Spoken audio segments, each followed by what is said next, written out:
Good morning. How's everybody? I got to tell you, and anytime I've ever heard myself say this, when I listen back to something, I feel ridiculous.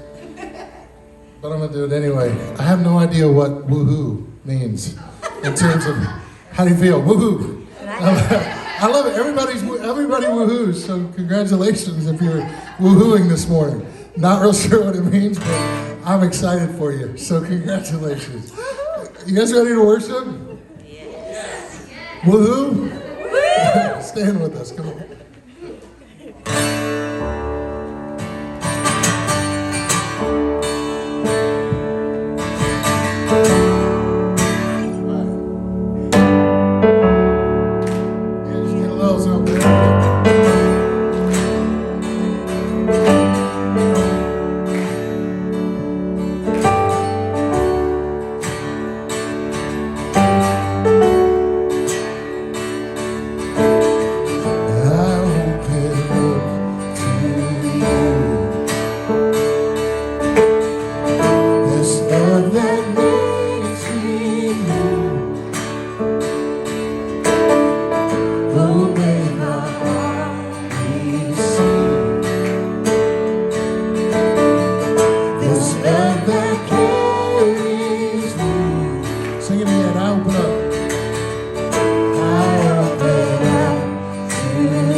from the head to the heart. Take me on a journey, letting go and get lost in you. From the head to the heart, take me on a journey, letting go and get lost in you.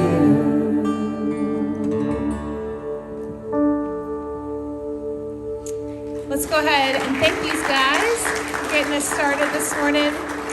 So we're going to get a chance to hear a lot more from these awesome folks behind us today. Not only in the service, but they're going to be with us all day. So you can take a seat for just a moment.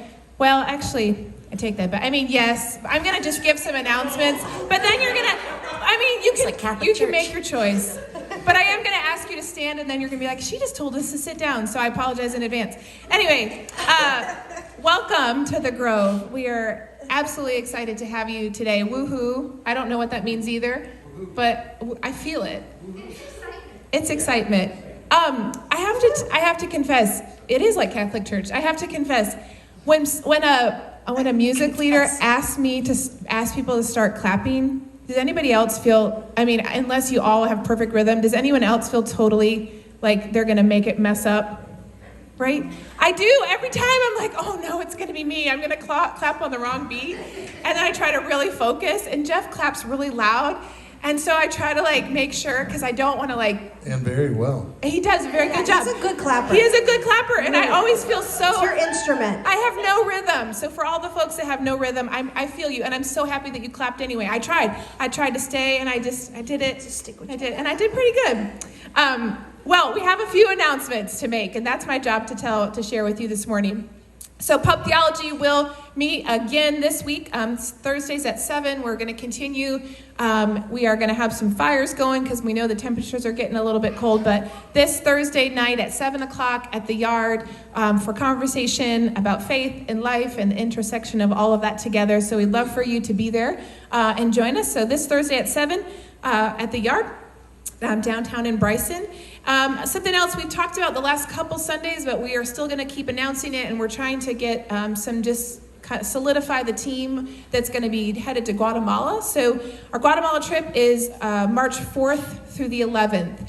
And so we're looking for people who might be interested to join us and be a part of that. If you have questions about the trip and you want to know a little bit more information, make sure to come find myself or some of the other team members. Braden has been on the trip several times, so she would be a good one to ask. Robert has been with us a lot. Jordan and Tammy. So find a Guatemala face, and we'd love to let you guys know a bit more about what that will look like. But we do have a trip coming up in March, and we'd love for you to be with us. And then also, I mentioned that these guys are going to be with us all day. So after the service today, they're going to be playing downtown from 2 to 5 at the Yard. So they're going to continue the music and take the music in town today. So we're excited to have a little bit more of Rob and Holli. And Evandale Road is the name of their bands. So it's what? It's our moniker. It's a moniker. Right. What is a moniker? It's a nickname. Oh. It's a fancy word for a nickname. See, I'm learning how to clap. I'm learning how to say moniker. It's a big day for me. And woohoo. All right, Jeff's going to say get off the stage. All right. Hey, I told you that I was going to ask you to stand. So you can stand back up. What we're going to do now is find somebody to say hello to. And if our teenagers, and we have any teenagers in the group that want to join the group in the back, they are meeting upstairs for small group time, so teens are welcome to be dismissed. But if you could, just kind of move across the aisle. This is faith, that your goodness is running after, it's running after me. Your goodness is running after, it's running after me. With my life laid down, I surrender now. I give you everything. Your goodness is running after, it's running after me. So all my life you have been faithful. be like prayer today. And all my life you have been so, so good.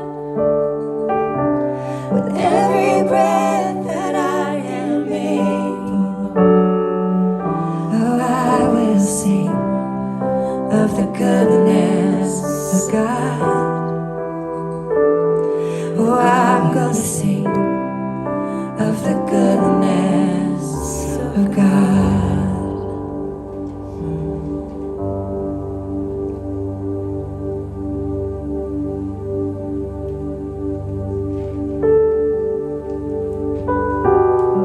O divine love, the spark of all that is, O sustaining breath that keeps us, that guards us, that guides us, that moves us ever forward into a deeper and deeper embrace of love. We thank you that your goodness follows after us.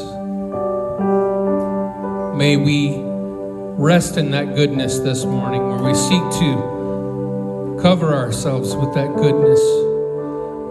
And may we walk out of this place being that goodness to all we encounter. We thank you for the model and the example of the strong and sweet Son of God, Jesus our Christ. And we say, so be it. Heck yeah. Amen. You may be seated. Hey, I'm so glad to see your beautiful faces. And I can see them better this week. I had surgery this last Thursday. I'm having surgery on this eye next Thursday. And I'm surprised at just how beautiful you are. Especially you, Robert. You're bringing it. Drippy. All right. Well, today we're continuing our series on the Big C, the big church, and why we come, why we take part, not just at the Grove, but why we identify as those who are called out by Christ and those who come to the church. We've talked about the fact that we come together and we serve, that we are not just to breathe in, but we're to breathe out this goodness that we've been singing about into the world, and that we're here to give, and that we're here to grow. This week, Rob, our friend, is going to take us into what it means to worship, to offer worth and ascribe worth and to give honor to God. And the next week, we're going to talk about belonging.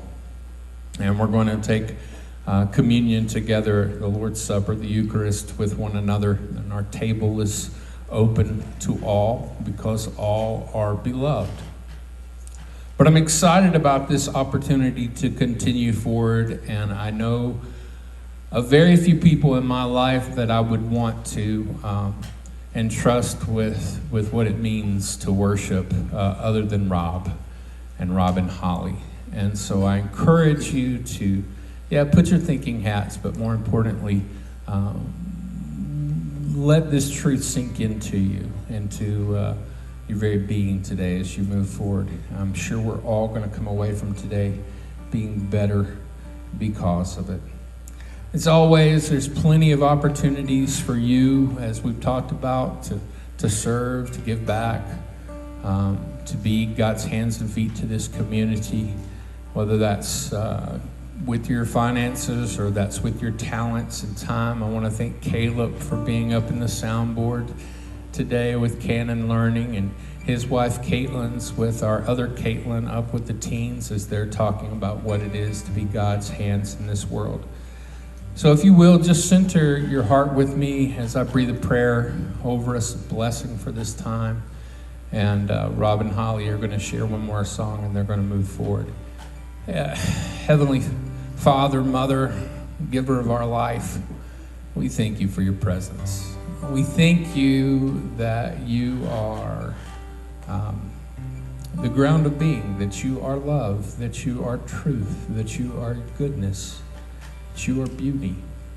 And teach us today how these practices that we come together on these Sundays and anytime we're gathered together, help us to remember and we're a part of your story and to rehearse what it means to live out that story of goodness in the earth so that we might respond when your Holy Spirit prompts us to share particular acts of love out in the world. Thank you for our friends Rob and Holly. Continue to be with them as they speak to us today. Amen.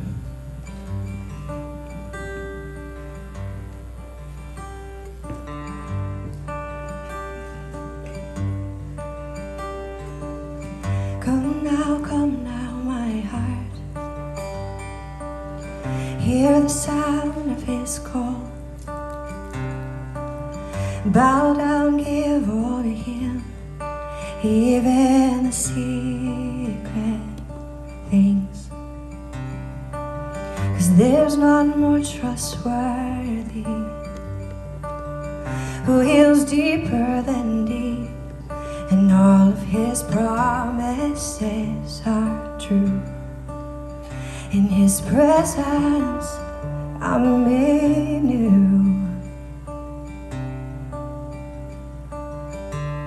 So yes, you are worthy.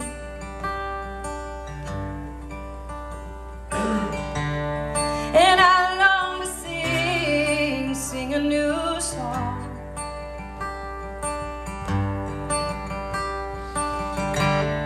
A song just to say, Jesus, I love you.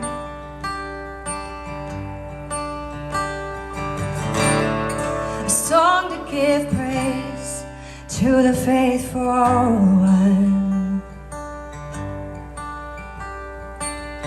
Come now, my heart. Hear the song of the King and offer up everything. Open your hands to him. 'Cause there's none more loving, who heals deeper than deep, and all of his promises are true. In his presence I'm made new.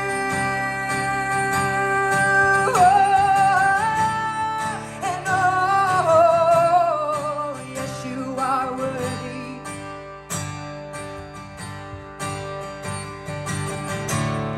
And I long to sing a new song.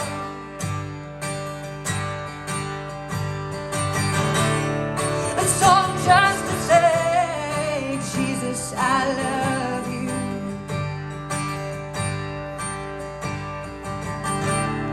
A song to give praise to my faithful one.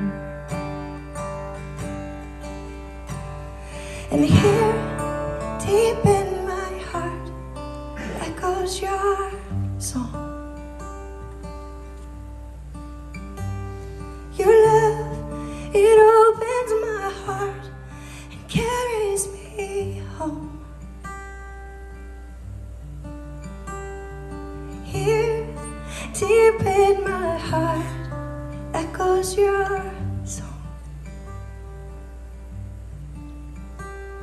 Your love, it opens my heart and carries me home. Here, deep in my heart, you only know it's your love that opens my heart and carries me home. Here, deep in my heart, echoes your song. Your love, it opens my heart, carries me home.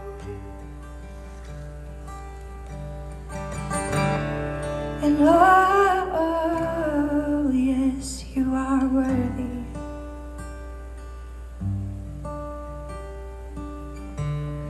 And I long to sing a new song.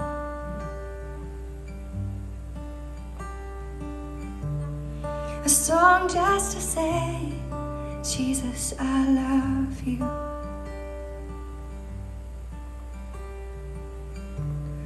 A song to give praise to the faithful one. I just want to sing that chorus again, but I thought, we're going to talk about worship today, and I was telling Rob, I was like, this song, I did not write this song out of like a really good time in my life. I actually wrote this song when I was in a really dark place, if you can imagine. And I walked down the stairs of my house and I just started crying. Like, I was feeling so disappointed. There were so many dreams and things that I had in my heart, and there were just things that were not happening like I wanted them to so badly. And I was so disappointed. And I turned the corner of my staircase and I saw the piano. And I was like, no. I was like, I don't want to sing. I don't want to sing anything. I walked past it and walked in the kitchen and then made myself a cup of coffee. And then I kept walking down the hall, like my heart wanted to sing, but I also was like, no, I'm so mad. I'm so angry. God, where are you? Where are you? That's what I was like. I was so upset. And this song, it was like when I surrendered and just walked to the piano, I literally heard the words, come now. Come on, come on, come on. I know, but come on. And so all I could sing for a while was the,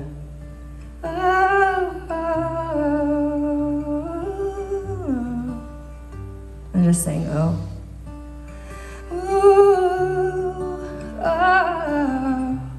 And my heart was just tears. My heart's just breaking. And then I said, oh, yes, you are worthy, even when I don't feel it.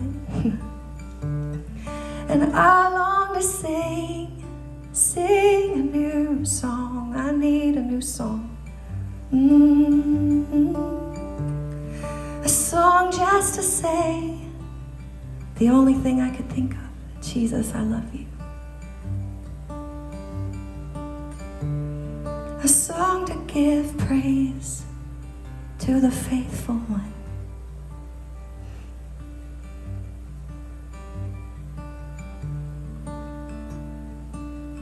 And I didn't feel like God was real faithful to me in that season, but I sang it anyway.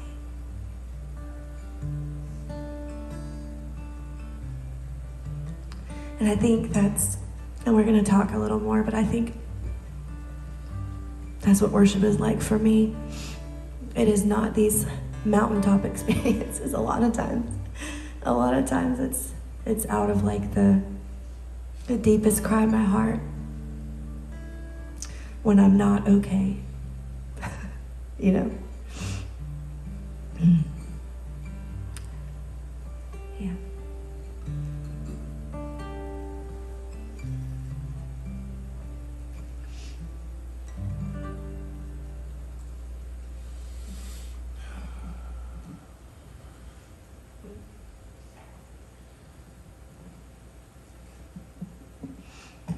Beautiful. It's a huge and daunting task to presume for a moment to speak to all that worship is. And so I want to say thanks to Jeff for handing it this way this morning. Worship is obviously something precious to all of us. And I won't be able to emphasize that enough today. If I have a prayer and a hope for you, and I mean you individually, it's part of the reason why we're sitting down this morning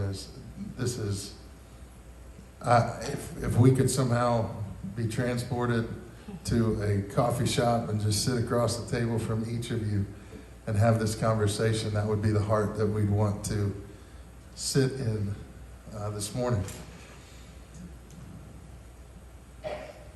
So we want to encourage you as worshipers. There's some inherent statements, some that have already even been made this morning, earlier, in terms of giftedness that may come into question for you. And I am prayerful that by the end of this morning, at least on some level, you feel encouraged as a worshiper in your own right. Worship is not something that we, as followers of Jesus, people of faith, that we are able to just hand off to somebody else to do for us. And it's a critical part of our walk with Jesus and our development spiritually. And so I'd love to dig into that a little bit this morning. The text for the series comes from Acts chapter 2. Starting verse 42 and making its way through 47. The context setting up verse 47 says, "They broke bread in their homes and ate together with glad and sincere hearts, praising God and enjoying the favor of all people. The Lord added to their number daily those who were being saved." So this idea of praising God daily, they joined together daily, they broke bread together, they were together, sincere, and they praised God and enjoyed the favor of all people. So what is this concept of praising God or worshiping God? You realize that we have words all around us. Obviously, we have this nomenclature. Every single one of us brings to an idea or even a word certain particular biases or understandings or definitions or histories and baggage. And so all of us, when we hear the word worship, every single one of us immediately have a picture or a definition or an understanding or something. And so when we all come together, just various people with different backgrounds and different traditions, first of all, that's beautiful. But secondly, it could be chaos, right? That could be totally chaos. Like if we never had any kind of particular direction of, hey, we're going to worship now, it could be absolute chaos because all of us just break out into whatever we understand worship to be. So there's work to be done in the idea of worshiping together in community. It's a good work. It's an important work. It's a necessary work. It's a beautiful work. It's not the kind of work that we should shy away from, but it's also not the kind of work that we can individually abdicate. We just give it away. So there is an attention to worship in our own hearts and in our own lives. That's what we kind of want to push into a little bit. Holly, we've shared that song several times here over the last, I don't know, I think it's been almost 2 years. It's just scattered with songs and poems and beautiful literature. But most of that was out of necessity. Most of the people in the tradition were illiterate. So it was discovered, and you can go through, and I could bore you with scientific studies about MRIs on the brain when people sing versus when they speak or remember. But there's something, just take my word for it with this. There's something pretty cool that happens when people sing in the brain. There's a part of the brain that's engaged, and memory is affected in different ways. And it's the reason why you may not be able to remember the layout of your house when you were 4, but if somebody sings a nursery rhyme you learned at 4, you got it. It's just crazy. So singing has been a part of this tradition for a long time. And fortunately, beautifully, it wasn't lost.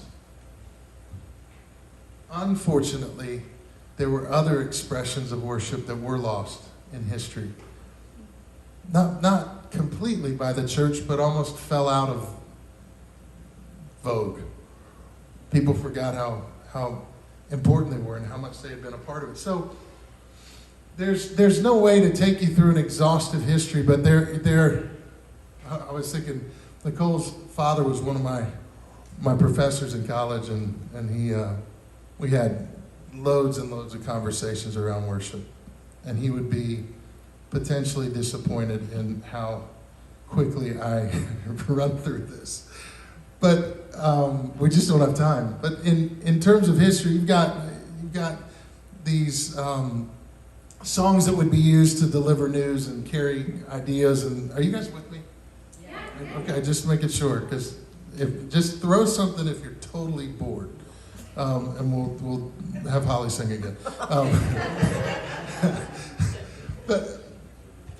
But you got like town criers, right? These guys that would come and carry and sing these songs, and they'd make up songs on the roads in between the villages to tell the latest news that they heard. And you kind of had that same thing. There would be a story that would happen. Somebody would write a song on the way, and over time, there were communities that would gather, and there would be songs that were written within the context of that community, and we began to understand those to be psalms. And even back further than that, there were these chants that had happened and took place, and suddenly melodies appeared, and it's a long, beautiful, rich history.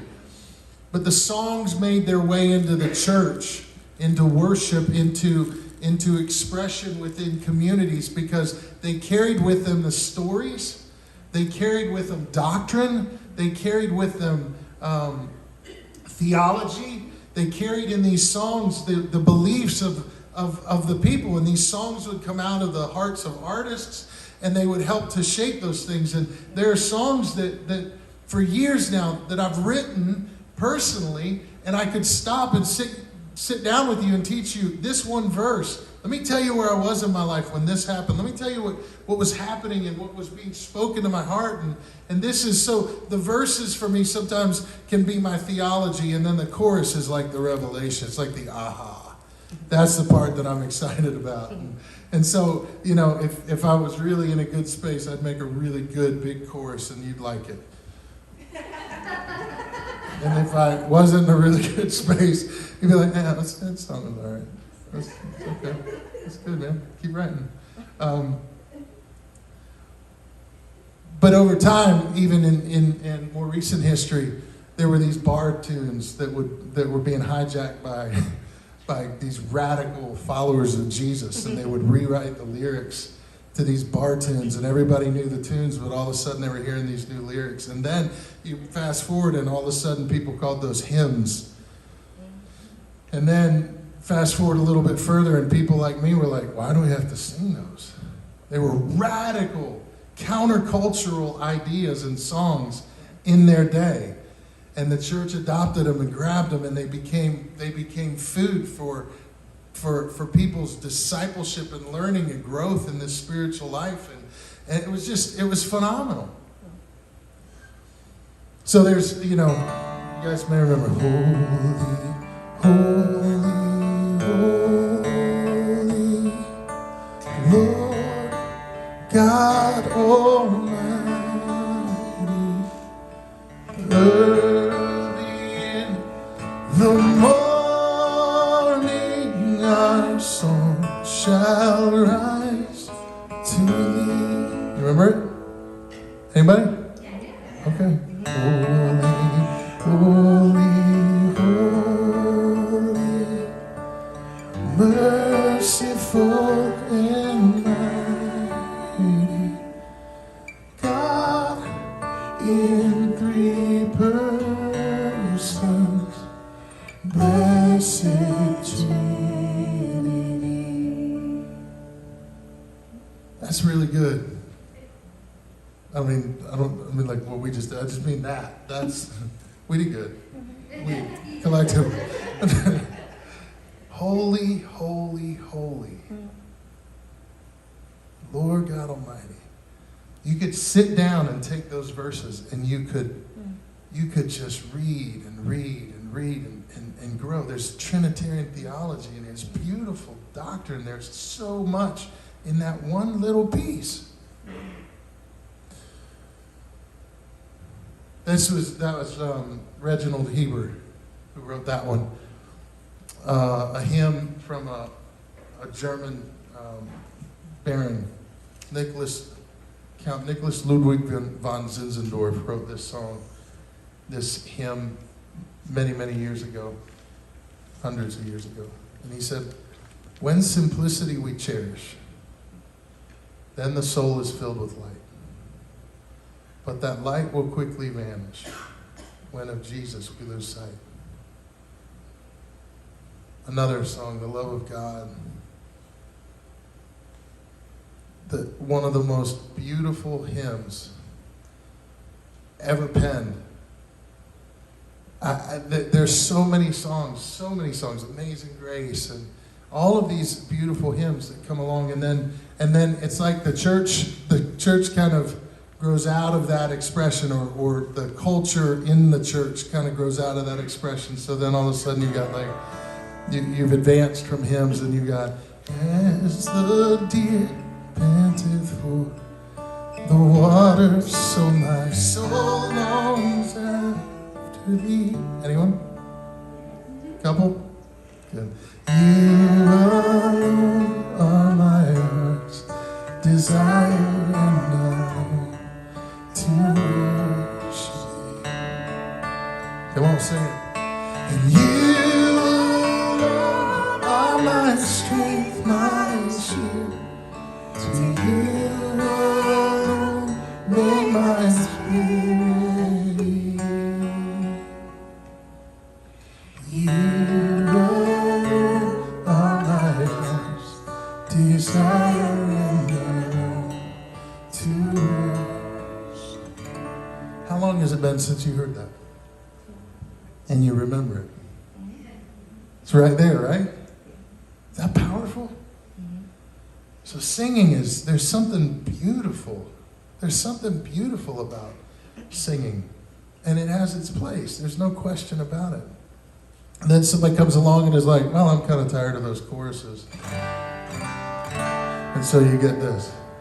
Shout to the Lord, all the earth, let us sing.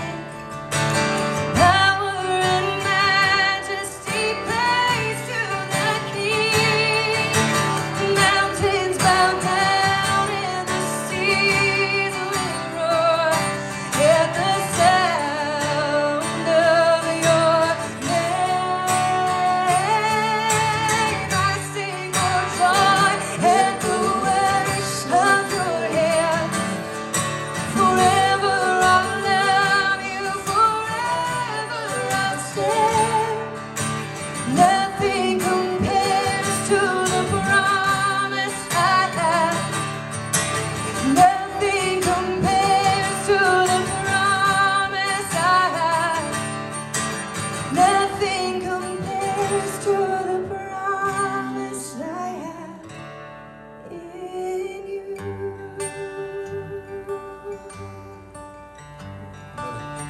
Hear the sound of his call. Advance a few more years. Bow down, give all to him, even the secret things. So it goes from one generation to another, to another, to another. Thank God. How beautiful is that? And again, when's the last time you sang Shout to the Lord at the Grove? Never. Sorry to ruin your record there, man. We broke the streak. Traumatic. I love that. So all of these songs contain lyrics, theology, doctrine, and here's the part that's the best. I got to a place where I got so like locked in on my own theology that I wouldn't sing songs that I wrote 10 years ago because I disagreed with the theology. My son would be like, "Oh, Dad, listen to this song. You remember this one?" I'm like, "Turn it off. I can't hear it. It's such a big God. I need to rewrite that song." And that's the beauty of it. You can go through and you can see with all of, and this is all singing. And I need you to understand that there's this rich history of that and there's beauty in that. But if you don't sing, you don't play a guitar, you don't stand on a stage on a Sunday, where do you fit in worship? And that, I think, is the challenge when we read our text in Acts chapter 2.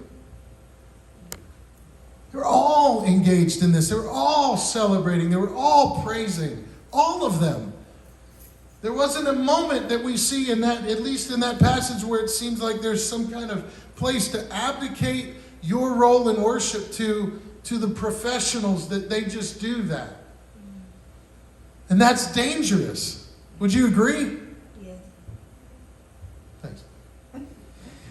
You're welcome, babe. So very early on, I used to, I grew up in church. When I was 4 years old, I ran out of church and told my family I was going to be a preacher. That was all I ever wanted to do. I'd dress up for career day and I'd put on a 3-piece suit and go to elementary school. They're like, "Are you going to be a banker?" I was like, "Nope, a preacher." Oh. Through high school, I always wanted to be a preacher. So when I got into the music side of things, everybody associated that with worship, and I began very early to associate that with worship as well. So when people asked what I did, I was worship leader, a worship singer, a worship pastor, a worship writer, whatever the case may be, but it was worship. And as I grew in my own understanding, I realized that it was a dangerous place to kind of pigeonhole worship around music. It's very dangerous. Because everything that we do, and I hope you can hear this, from the moment that you walk in those doors, this place has been cleaned and cared for and prepared for you. There's hospitality in the front with coffee and tea and refreshments, and all of that's prepared. That's worship.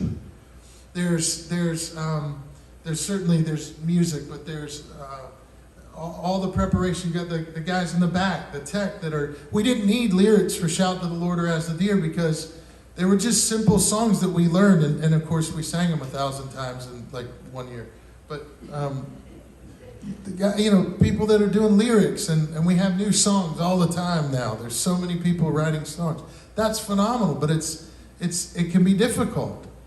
And so we have lyrics now, so we can help you. And you may not be able to sing, but you may look at it and go, "Oh, that's a little familiar." But there are all of these aspects. You've got giving, opportunities for you to give in worship, and that's gratitude, generosity, sermons and talks. There's an exhortation and encouragement, prayer, which is prayer. So again, the question is, where do you fit in this idea of worship? Because there's a music portion of the service. There's a hospitality portion of the service. There are prayer portions of the service. There's exhortation and encouragement portions of the service. Where do you fit in? So I want to say something to you, just a couple thoughts in wrapping this up. But the first thing I want to tell you is that you are already a very gifted worshiper. And you have to understand the context that word worship is in and holds in my own heart. If you look a little further in Acts, and you don't have to turn there, I'll give you a quick paraphrase, but in Acts 17, Paul is in Athens. He's struck early on in verse 16. Scripture says that his spirit was provoked within him as he saw that the city was full of idols. Paul was provoked that the city of Athens had so many idols all around, idols to these myriad of Greek gods that they worship. and he's talking with some of the Epicurean and Stoic philosophers, and they were trying to figure out what he was all about, and they ended up bringing him into the Areopagus, which was kind of like the place of civil proceedings and government, and they would settle issues like vandalism of the olive trees, and that's real. But they would settle issues of religion and abuse in religion and all of these things. So they stand Paul up and they begin to question him. And he says, I walked through your gardens and I saw your many idols, your many statues to all of the various gods. And he said, I saw one idol that had the inscription to an unknown God. And Paul said, this God that you worship in ignorance, I've come to proclaim to you today. Now, first of all, this really struck me. Paul did not tell them they were poor in worship. He said, I see you're people of great worship, committed worship. So if you take that context, you bring it back to this idea that you're already a great worshiper. You have to understand that every single one of us have this unbelievable innate version to worship. The question is, what is it that you're worshiping? What is it that you wake up in the morning and you think of first thing in the morning? What is it that when you go to sleep, it's the last thing on your mind? What is it that you can't get through the day without just being completely and totally focused on? Maybe a pretty good indication of an area of worship in your life. Could be a relationship. Could be a struggle, an issue. Could be something that's immaterial. Could be something that's material. Could be anything. But what is it that you are consumed by in your thoughts and you're focused on? It's a pretty good indication of where worship lies for you. And here's what I'm telling you. Like Paul said at the Areopagus, I can see that you're a person of great worship. You're committed to your worship. There's no browbeating here. All I'm saying is, do you know what it is that you're worshiping? And so Paul looks at this inscription on an idol to an unknown God, and he says, look, they got a lot of gods. Maybe they forgot one, right? Maybe that's the logic here. Maybe they didn't want to offend a God if they happened to forget that God. So they got themselves covered by saying this is to an unknown God. Or maybe at the end of all of the worship of all of those gods, they felt something was still missing. So they wanted to make sure that they could remember that. And then Paul marches in and he says, let me tell you about the God that you don't know about, the unknown God. I've come to proclaim him. So that's the beautiful part of worship. You're already phenomenal at it. The question is, who do you want to worship? Or what do you want to worship? What is the focus of that worship? And that's important. It's something certainly worth considering. Think it through. So then the second piece. So if you're already a great worshiper, let's look at the next piece. Every single one of you are incredibly talented. Some of you may not believe it. Some of you are still trying to figure out what that talent is. But I promise you, if we sat down and had a conversation, we'll pinpoint it pretty quick. Here's a good thing to think about. What is it that you love to do? What do you love to do? Not like what do you do? Not occupationally, but what do you love to do? You're already talented. You already have gifts. So, see, for me, those talents, those gifts, the way that I've understood this now for a while is those are expressions in my life that bring me a sense of joy or fulfillment or are just life-giving to me. So for some people, it could be obviously being outside. Some people I was funny that we ended up talking about pottery this morning with Braden. but like the people that throw pottery, and it's something that they are talented in. There's people. So Holly surprised me the other week, two Fridays ago. Last Friday? Yeah. Last Friday. She's like, okay, so I planned this date. I hope you're okay with it. And we're going to go and we're going to paint. And I was like, yeah. That sounds great, babe. Okay. So, like, what are we painting? Oh, I'll show you. This is what we're painting. She was like, I'm not painting that. And I happened. And so we go in, and you guys have seen these, I'm sure. You know, you go and they have all the canvases set up, and they've got all the paints laid out and everything else. Then somebody really energetic gets up and tells you how they're going to help you paint that. So you have to know me. I have to know what I'm doing and why I'm doing it and how I'm doing it. And I want don't have somebody just stand there and tell me, give me 47 directions, very clear, written out, and I will knock that painting out. It may look awful. And Holly's just like, isn't this the best? Isn't this the best ever?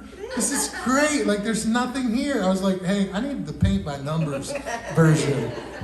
I was so glad it wasn't paint by numbers. She's all excited about it. So I did not bring pictures. You're welcome. But I did. My pathetic little painting is sitting next to hers, and we got her the bigger canvas because she could. Mine's this pathetic little like postcard-sized painting next to hers, and nobody sees mine. I'm not gifted at painting. I'm not gonna try to be gifted at painting. I don't. It's okay. I am able to enjoy people who are gifted in painting. I love it. I love to watch. I love the process. I love sitting in front of a great painting and just observing. I enjoy that. I enjoy people who are good at poetry. I enjoy good screenplays. I enjoy good authors. I love great novels. I love, like, all of those things are what I would call an expression of this gift and talent, right? This is what I want to tell you. You're already gifted. You're already talented. You already have that locked in, and you're good at it. So then, how do we tie this to worship? Well, we bring worship to our expression. So this is an expression. This, for me, is an expression. I've written country songs, hip hop songs, like with other people, and pop songs and folk songs and all of this. My dad, I wrote a song for Holly. My dad called it the naughty song. I won't play it here in church. She liked it. It was a good song. But we may play it at the yard later. But like this expression is not inherently worship. Painting is not by itself worship. Pottery is not, like, the artisans. And let me say this as well, because this is critical. I'd love to know, where is the place for the engineers and the architects, the mathematicians, and these other incredible gifts and expressions in people's lives. Many of you have wildly different expressions. And I'm saying, are you aware that there is worship that you can bring to your expression? This love of God that transcends like space and time that we've been singing about. There are ways that you can, go back in history, obviously architecture, anyone that's studied it, there are huge connections to the symbolism in architecture and the way buildings are laid out, and there's so much. It's beautiful. It's beautiful. And somehow, if we've forgotten to make that connection, if we've forgotten our place in the midst of all of that with regards to worship being brought to your expression isn't inherently worship. You have to bring worship to your expression. Which means you have to spend time in cultivating that idea of worship.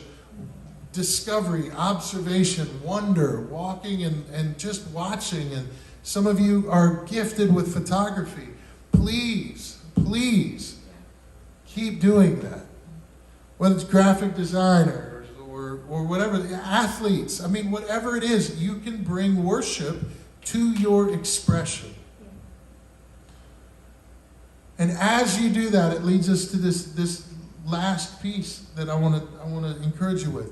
As you bring worship to your expression, I'm going to ask you, would you please bring it to your community? Would you please find a way? This is how Acts chapter 2:47 happens. Praising God together. It wasn't just singing. There's power in the singing and all of that, and we get it, but it wasn't just the singing, it wasn't the playing, it wasn't just music, it was that they brought their worship to their expression, and then they brought their expression of worship to their community. And that's the beautiful invitation here of doing life together in community. You get to bring your own version of Come Now My Heart, right? That may have come out of a very challenging and difficult season. It may have come out of a painful and hard season. Or it may have come out of a beautiful, rich, wonderful season. But whatever that expression of worship is, I'm saying that if we're going to be a biblical community, if we're going to come together and we're going to function in that way, then every single one of you have an expression of worship that you can bring to the community. And it's beautiful, it's neat, necessary, it's wanted. And let me say this as well.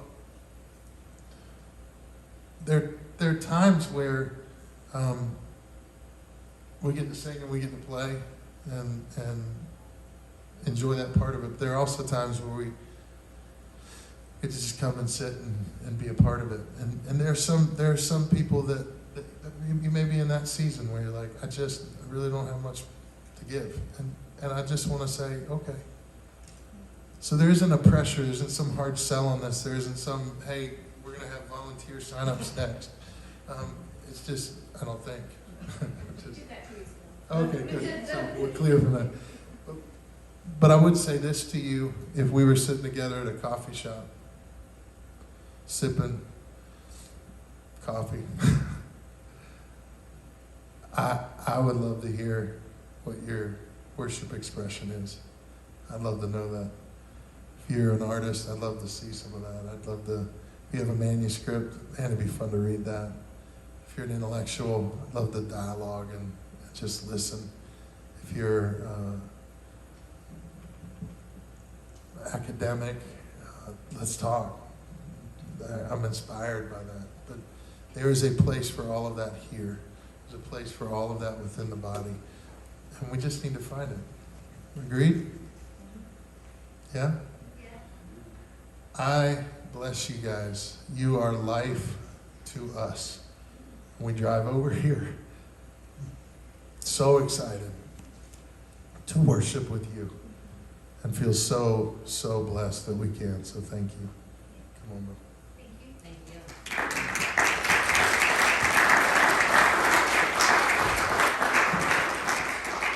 Again, Rob and Holli are going to be at the yard. They're going to play from 2 o'clock, maybe 2 to 5, a couple different sets. And so we're inviting you out there today. We open up at 1, and there's a new food truck there. I want you guys to be a part of that. Come out, enjoy it. You get to hear maybe Rob's naughty song. Maybe. Hey, let me share something with you real quick before we head out. Can I have this stand real quick? Yeah, sure. You're good. So, I'm not sure how many of you are on social media these days, but earlier this week there was a post that was released about a concert that's happening at the Grove on Wednesday, November 30th.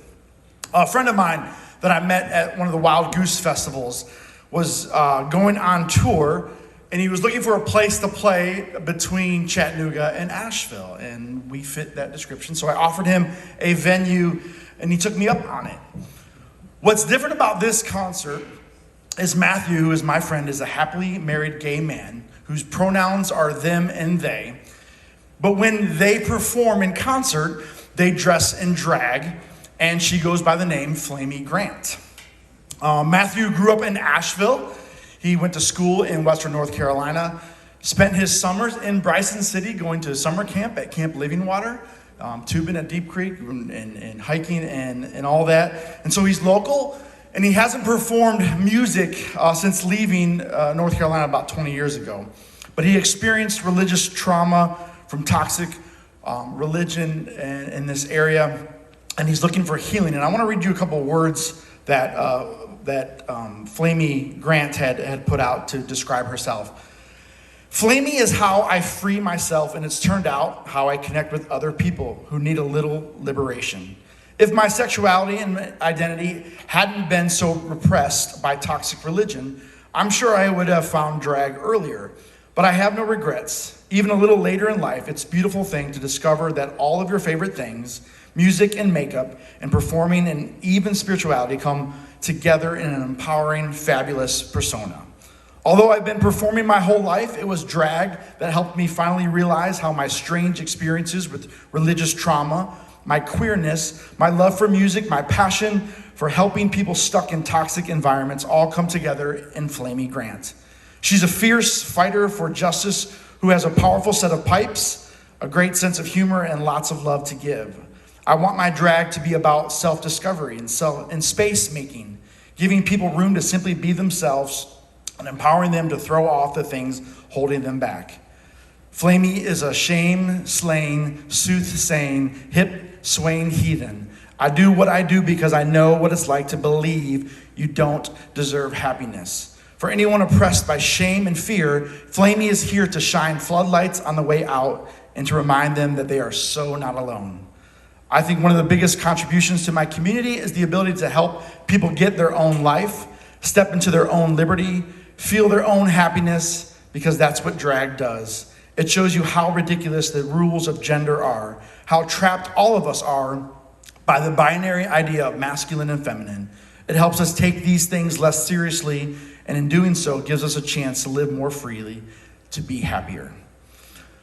So here's what I'm asking all of you. I'm wanting you all to suspend your preconceived opinions and judgments. I am not going to stand here and pretend I know everything about drag or everything about the queer community. I am learning. I'm educating myself. But your friends and your family and your coworkers, they will have things to say. They will pretend that they know everything about drag and everything about the queer community, okay? And much of that is rooted in fear and shame.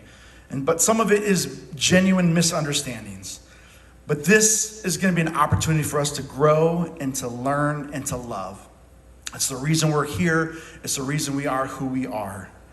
But I wanted to give you kind of a heads up, because my guess is, without a raise of hands, but all of you probably have that friend or that family member who is praying for you because you go to the Grove Church, right? So they're watching our social media posts. They're wondering, what is the Grove doing next? Well, this is what the Grove's doing next, right? We are having Flamey Grant in concert. And I believe it's going to be an amazing experience. So I want you to invite your family and your friends, invite those who have been shamed by the church or have been abused by toxic religion. I want you to come and hear stories that will bring healing. And if we get to provide a space for people to experience healing, then sign us up. We're going to do it. So Wednesday, November 30th, here, 7 o'clock, Flamey Grant in concert in drag, inviting you and your friends to be a part of that. So that's there, that's out there. Now you know. Share it, invite people, and we hope to see you today at the yard. Thank you guys so much. We love you. We'll talk to you later.